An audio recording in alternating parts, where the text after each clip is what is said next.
Hey there guys, this is TheBassSinger 3 here, and welcome back to a brand new episode of Compare and Contrast, where we put in two separate games and compete to see which one is superior.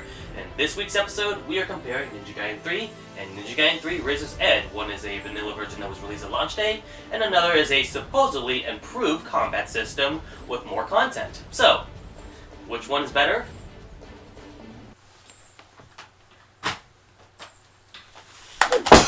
Oh, it hurt. Razor's Edge. Yep, I'm not gonna beat around the bush. This game is pretty bad. I know the series usually announces the winner at the end, but if you play these two games back to back, the comparisons are just night and day. Ninja Gaiden 3 Razor's Edge is by far the superior way to play Ninja Gaiden 3, and by playing the original vanilla, you are robbing yourself of the enjoyment you would have garnered if you played Razor's Edge. However, this series is indeed called Compare and Contrast, so it is my duty to spot the differences between the two and see if those issues actually come to light. Does Razor's Edge actually improve a lot of the vanilla version's issues, or does it not do too much, so you shouldn't really bother with it anyways? This is Ninja Gaiden 3 versus Ninja Gaiden 3 Razor's Edge.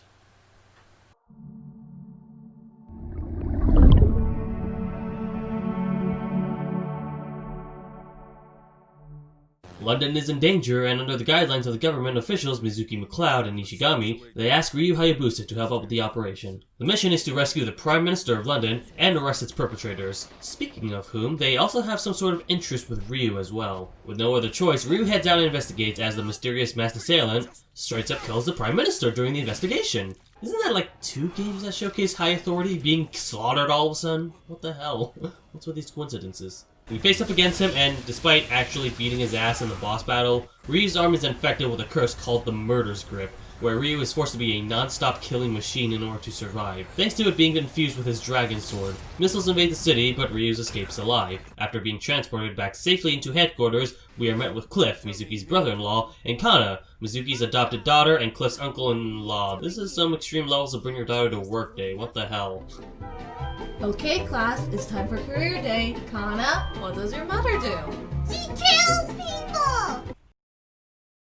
What the fuck? Anyway, she's here because, in the context of this scene, she wants to hang out with her mommy more, but for the entirety of the game, she's a damsel in distress. Yeah, I'm spoiling this build-up, but they make it way too obvious. There is no reason for this little girl to be on board to the headquarters of the CIA, unless she's some sort of mastermind intellect, and Kana is as bubbly, kid-friendly as a Barney episode. Suspicion also aroused as Cliff states that there's something wrong with this operation and Ishigami might be the mole within the operation to sabotage the plan. He's the bad guy. Yeah, the game makes it way too obvious about its tricks and surprises. I think there's only one instance where I legitimately got caught off guard, but for the most part, every time something is hinted, it's fairly certain that your first instinctual thought is the right one, and it's very tiresome. I am not easily impressed with this plotline at all.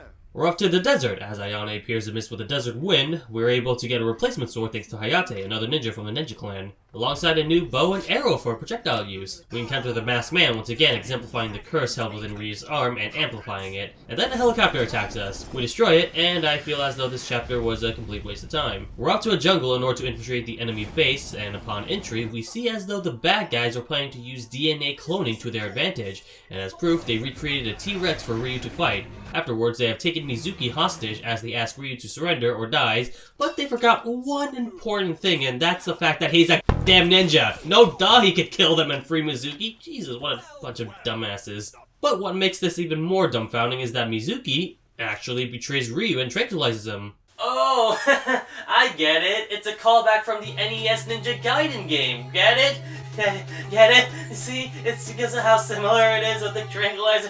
Please love us! But seriously, why even have those guards pretend to kidnap her if Mizuki's gonna trank him in the first place? Those two soldiers were just 2 days away from retirement. So, we awaken into a virtual reality base ran by this woman named Lovelace. Holy crap, it's just like Ninja Gaiden 2 for Xbox 360. Guys, we are totally for the fans. Get it? We've got references! Look, game, there's actually appreciating the references and integrating them within the story, and there's just forcing them, covering up the negative aspects of the story. And this is the latter.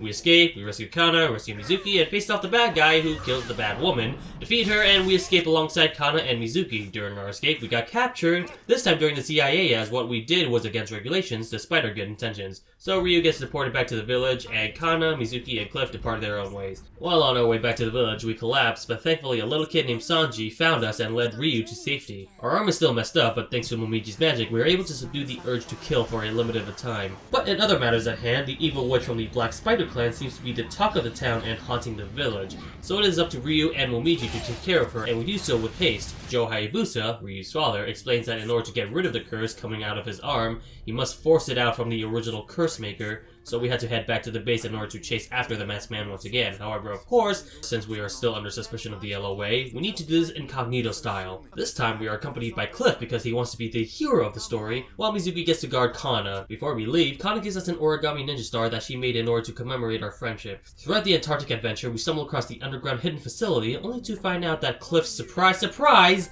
is one of the lead operatives of LOA alongside his grandfather. They plan on summoning a goddess-like entity and rebirth the world, and in order to do so, they need Ryu's DNA and Kana's body in order to combine the two genetics in order to make the creation among a goddess. How do they plan on doing that? By kidnapping Kana, of course, as all Mizuki had to do was look after your own damn daughter! And yet you failed to do so? You left her in a different room? This isn't a 5-star mansion, you idiot! This is a military base! Don't leave your daughter there! My god. This woman. This CIA operative woman can't even look after her own daughter. Your horrible mother. Call special services. We escaped the collapsing underground facility as we were rescued by Ishigami, the man who we originally thought to be the Defector, but in actuality was caught under the blue over this. Our next mission is to rescue back Kana as she is hidden inside a ship which we infiltrate after blowing up plenty of anti-aircrafts, also killing Cliff's grandfather. Inside we face against the masked man and finally eliminate him, but after unmasking him, we found out that he's actually Kana's father, and Kana is not happy about it. Okay, first off, you bitch. We didn't know that was your dad. He was trying to kill us the entirety of the game. How the hell were we supposed to know that? And second of all, fuck you! Is she just unaware about the situation she's in? Did she not realize that the bad guys tried to kidnap her, including the masked man? There's so many leaps of emotions that it's just cranking her brain into 11. Is she brainwashed? Is she under an elusive spell? We never know because the game never tells us. She just calls us murderers. That's basically it. Even despite all the trust that they've been building up, she's blaming us for being tricked into killing her father, who was established has already died? There's an easy fix to this. Instead of giving us this trust issues, just activate her emotions by seeing her dead father. There's no need to call us a murderer or anything. This just contradicts the trust between me and Kana. What the fuck? She's really going to believe the people that try to kidnap her over the person that's trying to save her? God, what a major bitch. I don't know. I don't know if I want to continue. This is the story. It's just giving me like a brain aneurysm, you know? It's like, this is like one of the worst stories I've ever witnessed in any video game. It's some tea will help. Okay, let's just roll with what we got. So, Kana becomes a gigantic monster bent on world domination and plays Godzilla with its citizens of Japan. While this is happening, Ryu rushes over to stop this mass hysteria, and on top of having bad guys go after us, dudes, whatever paychecks they're trying to pay you guys, it's not worth it. Jesus! We find Cliff, if he turns into Harry Potter, taking massive steroids and cocaine. We kill him, and the masked man, aka Kana's father, comes out to actually be alive! Somehow, just roll with it. Furthermore, he also removes a curse within Ryu's arm, although if you play this with a different costume, that doesn't really translate well. But eventually, we had to face him, knowing that we must eliminate Kana in order to save the world. Dude, I know he's your daughter and all, but your daughter is an evil Godzilla monster. I think killing her is a worthwhile option than just letting the world burn. We kill him, and it's time to face up against Kana, although this time, she didn't overreact to us killing her father. Again. Whatever. But she's still our friend, and we don't have the heart to kill her, so in order to save her and stop all this horror, we combine the Dragon Sword with the Ninja Star that Kana gave us when we were still buddies, and that somehow turns her back to normal? Did we just use the power of friendship to kill a god? Nah.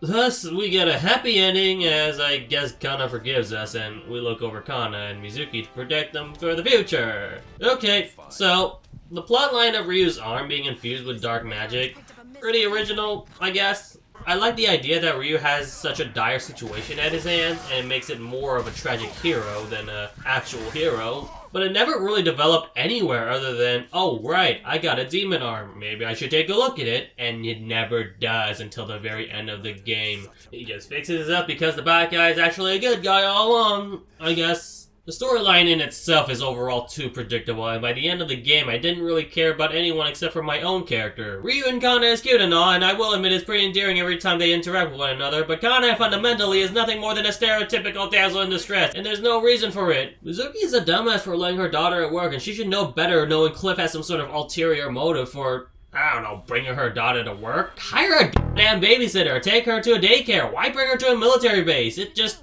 makes no sense. Oh, my brain. It's forced, and because of that, it hinders my motivation to like these characters, especially when her emotions arises when she calls us murderers for all of a sudden listening to the bad guys and trusting them. All the new other characters introduced are not interesting at all, and all the old characters are just filler for references! Kana's father, when he was a masked man, was the closest thing to being an original character. I think his ideology of painting Ryu as a bloodthirsty murderer was very interesting. But as soon as it's revealed that he's actually Kana's father, all this time he becomes another stereotypically heroic character with a bad past. The one interesting and entertaining thing about this game is now gone. I hate to say this, but even Sonic Unleashed, a game that I reviewed 2 weeks ago, managed to make an end-of-the-world scenario work even with its brim share of issues. This is not how you make the end-of-the-world scenario, it's just all wrong. Oh boy. That was a train wreck of a story. Mind you, Ninja Gaiden's strength, it's not really part of its story, but there's just so many plot holes, flaws, and overall downfounded tomfoolery that I just had to ask, was this all really necessary? As you guys can tell, I absolutely did not enjoy the story whatsoever, but what did Razor's Edge do to negate some of its issues? Well, not so much. Some scenes are removed in order to paint Ryu in more of a heroic light, and really all that does is put a band-aid in an open wound. Kana still calls us a murderer for no reason. I think they really think that's going to hurt us in the fields, when in actuality it just pisses me off more. However, there are new missions that further expand the plot thanks to Ayane being a playable character. Ayane is doing nothing more than enjoying a relaxing beauty spa, until she herself is invaded by terrorists, with one of them attempting to get it on, as it per se. However, he gets his dick chopped off as Ayane retaliates by, well, fighting back. Irene, a CIA mercenary, tasks us to eliminate 3 threats invading the Paris embassy. Afterwards, we locate the main source of the terrorists involved with the invasion, and eliminate 3 more experiments gone wrong, and wait, that's it? With our last line showcasing Irene wants to learn more about the Ninja Clan and helping them for the future cause? This doesn't really help too much with the core story at all. If anything, it's more of a separate story that happens alongside the main stories. But regardless of all that, I will gladly take this over the original any day. Ayane's story, while short, is entertaining at the very least. The interaction between her and Irene isn't brain dead, and they clearly have some sort of good sisterly bond with each other, even at the expense of Ayane's tsundere syndrome. It's a simple find the bad guy and kill him arc, and that's it. I know it's basic, but at the very least it's not a plot hole-ridden mess. I just wish that there was more to do with her, because the entire game she only appears in 2 missions. If they fleshed out the game a little more to include maybe 2 or 3 more missions, I think it would have been fine. It wouldn't nullify the idiocy of the original story, but at the very least it won't be painful. It's like getting a lollipop after a blood donation. It's a reward after getting a miserable experience. As you can tell, the story is bad overall, and Razor's Edge didn't really do anything to improve much of it. So it's up to the gameplay to decide whether or not that's actually a good investment or not, and so does Razor's Edge actually improves on it? Why am I seeing doubles? Anyways, let's head to the gameplay and see if it warrants an update.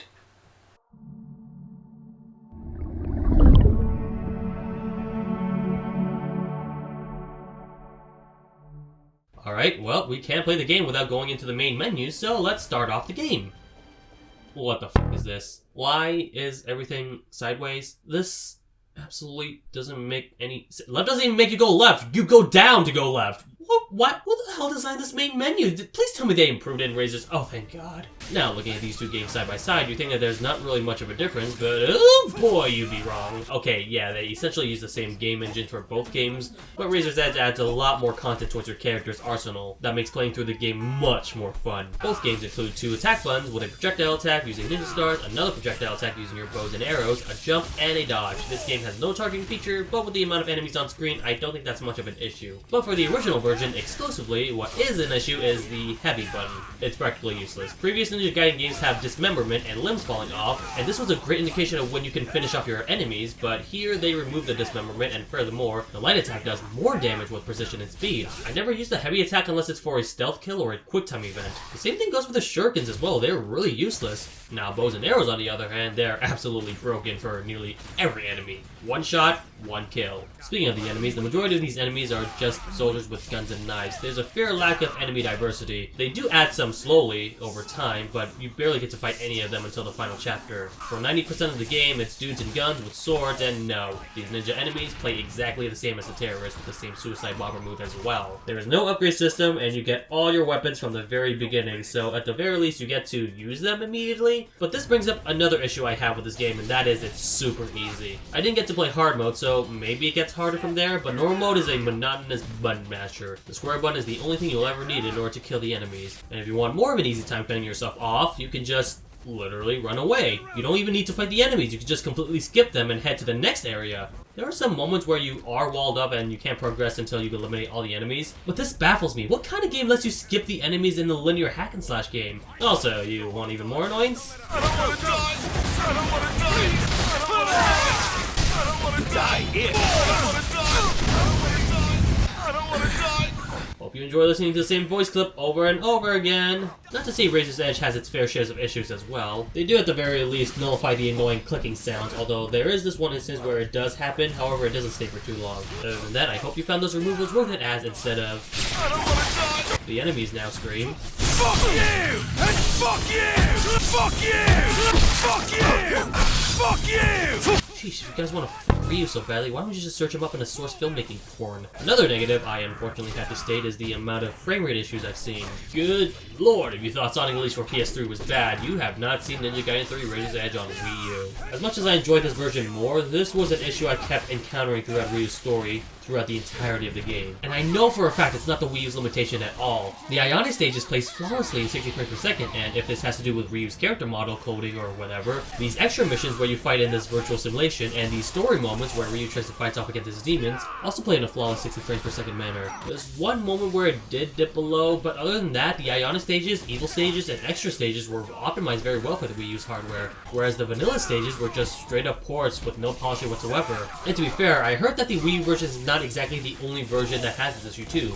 I heard that the Xbox 360 and PlayStation 3 versions also suffer from the same frame rate issue as well. If you want to play this game in a full constant 60 frames per second, well, I hope you got a good running PC. I'm not sure exactly where to put this issue, but take a listen to this. On the right. Mizuki, what the hell? Are you trying to kill me or something? Even in the Razor's Edge version, this issue is not fixed yet. On the right. I know I've been mostly negative even with the updated Razor's Edge version, but let me make it absolutely clear that this version improves so many gameplay issues. For example, going back to these evil stages, in the original, it's just Ryu slowly chopping up enemies as they stand there and not fight. Whereas Razor's Edge replaces them with these kinds of stages where Ryu's teleported to his subconscious mind and slowly dwindles in HP unless his thirst for murder is quenched. This makes sense in both a gameplay and story perspective as it's an appreciated taste. Furthermore, if you want to get good at this game, you have to unlock more abilities and upgrades. Sure, you can go in without any of these or any extra weapons if you think you're strong enough, and it is a viable challenge, but this makes it so that killing enemies actually rewards you rather than making them an obstacle. You now have karma points. The more enemies you kill, the more points you get in order to increase your character's stats or to unlock more costumes. Furthermore, you know how annoying it is to initiate your key attacks and bloodlust attacks in the original? Your key attacks plays these unskippable cutscenes that are just very long-winded. Razor's Edge completely fixes this by having you actually aim the enemies rather than screen nuking them. And the bloodlust attacks are limited to only 2 or 3 enemies,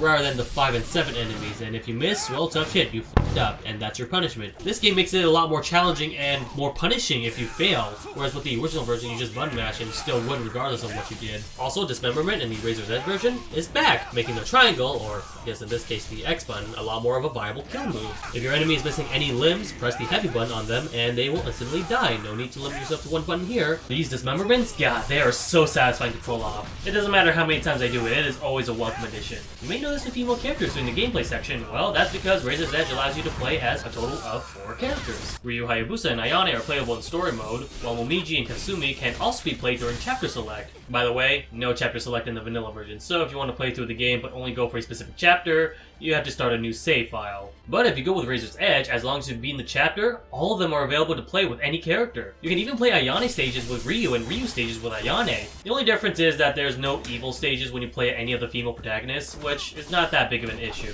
Also, speaking of big, yes, Razor's Edge also gives you the revolutionary ability to control female breast physics. This has no bearing into the gameplay at all, but hey, Ninja Gaiden said in their live universe they had to boost the sexual appeal somehow. Since the Wii U has this gigantic oversized controller, the gyroscope is used to independently move the female character's boobs, and it follows pretty much one-to-one how the player moves them. I guess this is a good time to mention that for the PS3 and Wii U versions, you can use the Wii Remote and Nunchuck and the PlayStation Move as a controller. But why would you want to do that? Though to be fair, Vanilla Ninja Gaiden 3 also lets you use the PlayStation Move. But this is pointless! Honestly, it's no contest. Razor's Edge makes it a lot more challenging and makes it more rewarding to beat the enemies. The new additions are welcome and makes replayability more fun rather than a chore. The freaking menu looks a lot more appealing. Seriously, who the hell thought sideways head tilting was a good idea? Razor's Edge improves so much from Vanilla Ninja Gaiden 3, it makes the original completely obsolete. That is my final notes for the gameplay, and as for the presentation,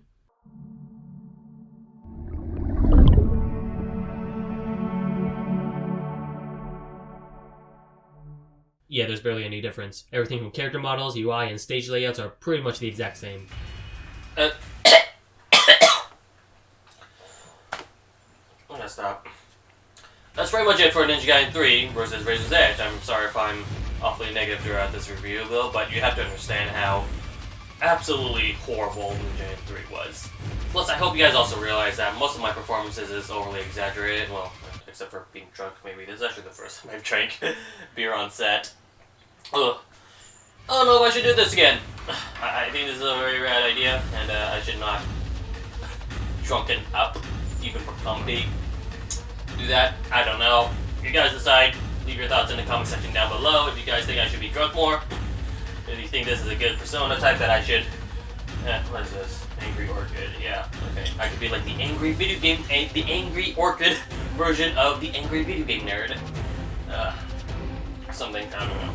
Anyways, leave your thoughts. If you like the video, like it. If you dislike it, I don't fucking care. Whatever. just a reminder. This is not how I actually act in real life. At least I hope I don't.